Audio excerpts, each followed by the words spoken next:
friends, this is Dr. Preeti Jindal. Welcome to my YouTube channel UGC net commerce classes.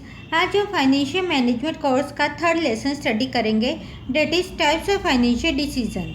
इस course का first lesson that was introduction to financial management and second lesson objectives of financial management को हम अपने previous videos में study कर चुके हैं। आप में से जो भी लोग उन वीडियो को चेक करना चाहते हैं वह लिंक मेरे डिस्क्रिप्शन बॉक्स में से ले सकते हैं। लिंक मैंने डिस्क्रिप्शन बॉक्स में दिया हुआ है। चलिए आगे बढ़ते हैं। फाइनेंशियल मैनेजमेंट का यह कोर्स यूजीसी नेट कॉमर्स की प्रिपरेशन करने वाले स्टूडेंट्स के अलावा बीबीए, बीकॉम, एमकॉम की स्टडी करने वाले स्टूडेंट्स के लिए भी बहुत इम्पॉर्टेंट है। चलिए शुरू करते हैं। Types of financial decision. इस लेसन में हम ये स्टडी करेंगे कि एक फाइनेंशियल मैनेजर को किस किस तरह के फाइनेंशियल डिसीजन बिजनेस में लेने पड़ते हैं। बेसिकली फाइनेंशियल मैनेजर को 3 तरह के फाइनेंशियल डिसीजन लेने पड़ते हैं। वह कौन से डिसीजन हैं?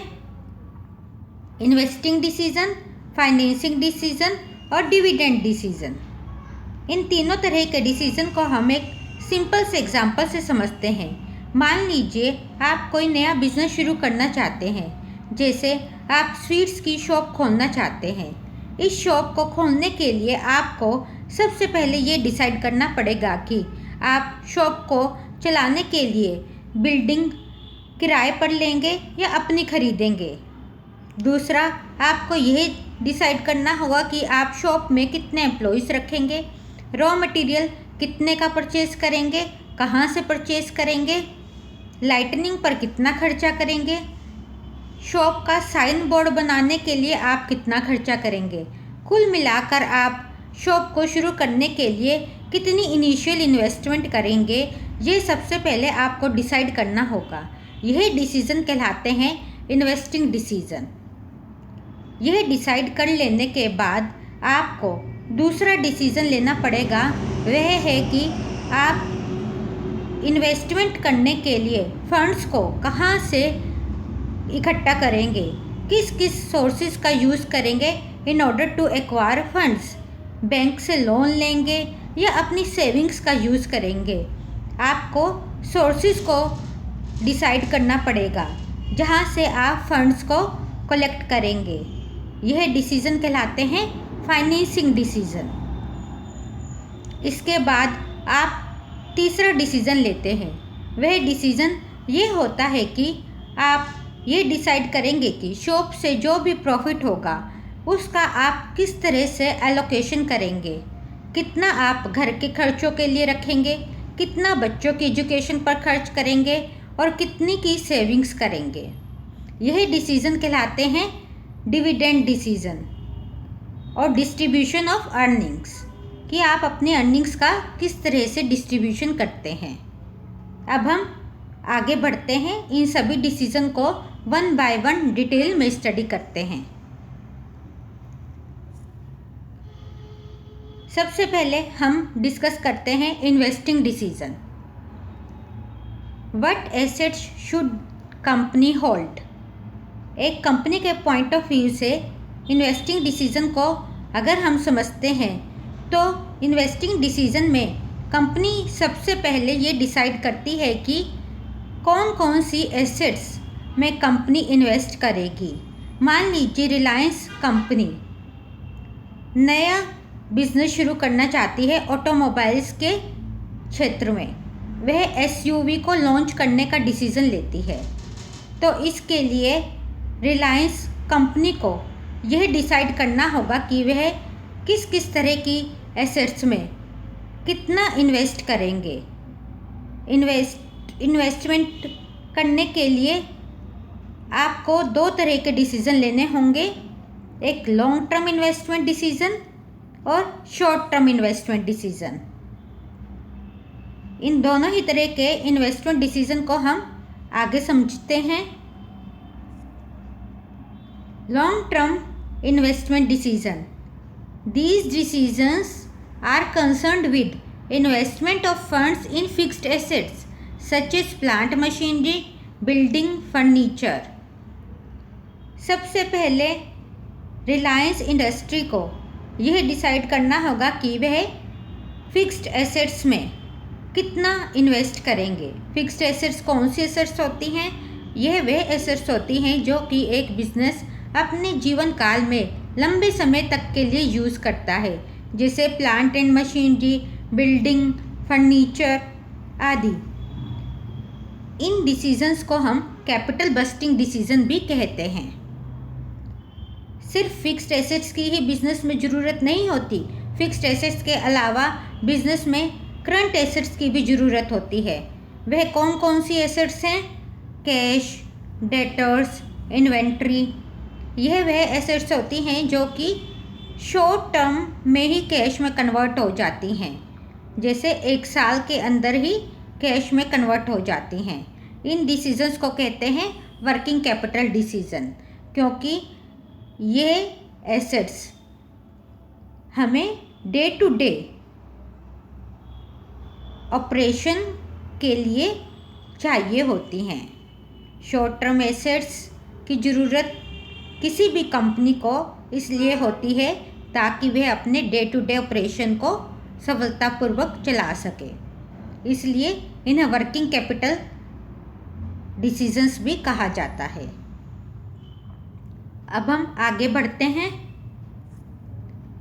Financing decision.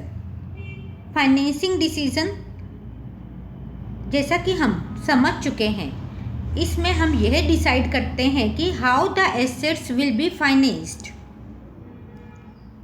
अब तक हमने यह डिसाइड किया कि किसी भी कंपनी को, जैसे हमने रिलायंस इंडस्ट्री का एग्जाम्पल लिया था, बिजनेस को चलाने के लिए कौन कौन सी एसेट्स में इन्वेस्ट करना होगा। जैसे हमने समझा था कि कंपनी फिक्स्ड एसेट्स और करंट एसेट्स में इन्वेस्ट करेगी।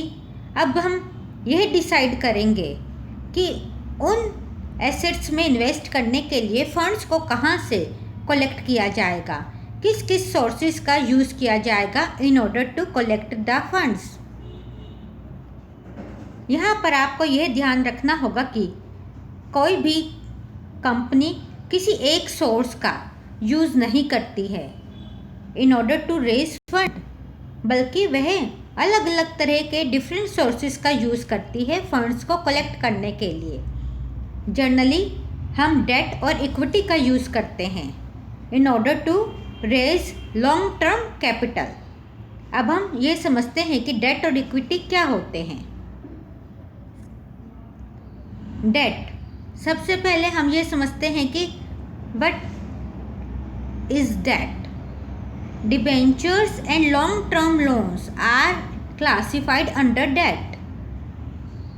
डेट के अंदर हम डिबेंचर्स और लॉन्ग टर्म लोन को शामिल करते हैं। Both are our borrowed funds on which we have to pay interest at fixed rate.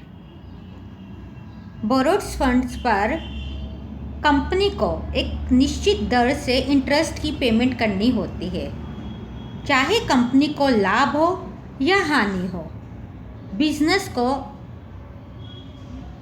Interest की पेमेंट करना ज़रूरी है और डिबेंचर्स और लॉन्ग टर्म लोन्स की कैपिटल की रीपेमेंट भी एक निश्चित समय पर करनी होगी, वरना कंपनी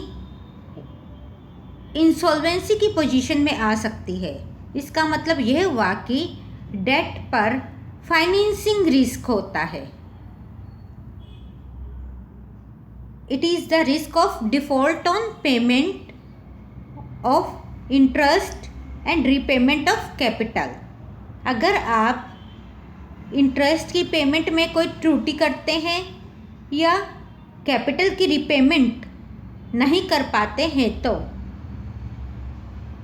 ऐसा हो सकता है कि आपकी कंपनी इंसॉल्वेंसी की पोजीशन में आ जाए। इसलिए हम ये कहेंगे कि डेट में फाइनेंशियल रिस्क इन्वॉल्व होता है। अब हम इक्विटी को समझ लेते हैं।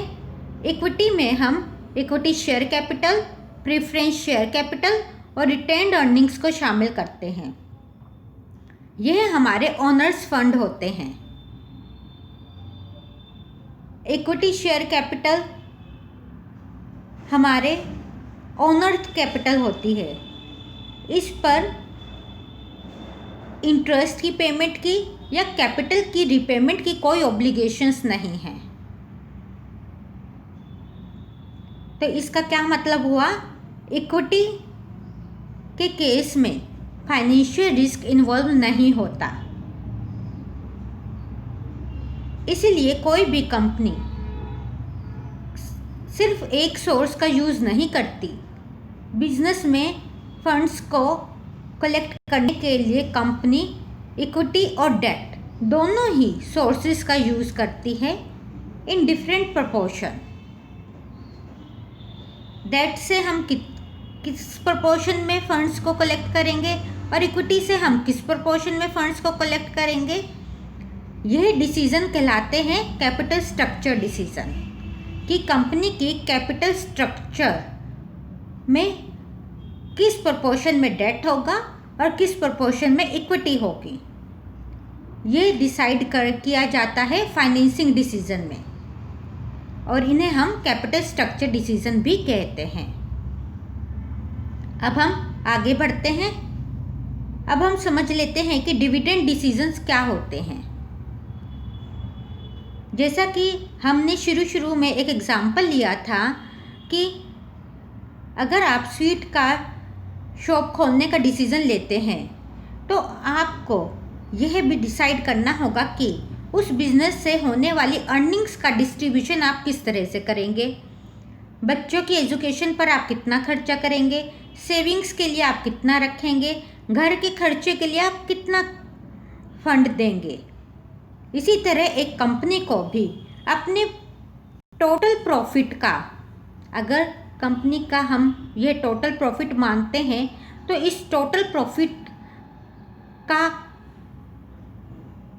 डिस्ट्रीब्यूशन किस तरह से किया जाएगा, ये एक फाइनेंशियल मैनेजर को डिसाइड करना पड़ता है कि टोटल प्रॉफिट का कितना भाग as a dividend share holders में डिस्ट्रीब्यूट किया जाएगा और कितना भाग टोटल प्रॉफिट का बिजनेस में ही रिटेन किया जाएगा इन फॉर्म ऑफ रिजर्व, ताकि बिजनेस अपनी फ्यूचर की अनसर्टेनिटीज़ को फेस कर सके। यह कहलाते हैं डिविडेंड डिसीजन। इन डिसीजन को भी फाइनेंशियल मैनेजर को बड़ी सावधानी से लेना होता है। अगर बिजनेस में सारा प्रॉफिट रिटेन कर लिया जाता है तो इस केस में शेयर होल्डर्स को कोई भी डिविडेंड डिस्ट्रीब्यूट नहीं किया जाएगा। इससे क्या होगा? इससे यह होगा कि शेयर मार्केट में कंपनी के शेयर की वैल्यू डाउन हो जाएगी, क्योंकि शेयर होल्डर्स का अर्निंग्स पर से भरोसा उठ जाएगा और शेयर होल्डर्स को कोई भी कंपनी से डिविडेंड के रूप में अर्निंग नहीं होगी तो वह कंपनी के शेयर को मार्केट में बेचना शुरू कर देंगे, जिससे कंपनी की गुडविल डाउन हो जाएगी। इसलिए कंपनी सारी अर्निंग्स को रिटेन नहीं कर सकती, उसे शेयर होल्डर्स को भी डिविडेंड के रूप में अर्निंग्स को डिस्ट्रीब्यूट करना पड़ता है, ताकि शेयर होल्डर्स का कंपनी में विश्वास बना रहे और वह कंपनी के शेयर्स की डिमांड करते रहें, जिससे शेयर मार्केट में कंपनी की इमेज बनी रहे। अब हम इसका कंक्लूजन समझ लेते हैं।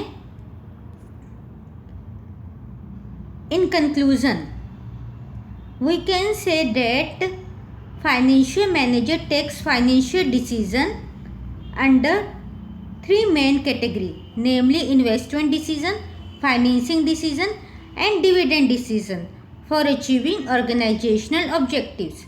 Thank you. अगर आपको मेरा यह लेक्चर पसंद आया है तो आप मेरे चैनल को सब्सक्राइब कीजिए और अपने फ्रेंड्स के साथ भी ज़रूर शेयर कीजिए। फिर मिलते हैं नेक्स्ट वीडियो में, तब तक के लिए बाय।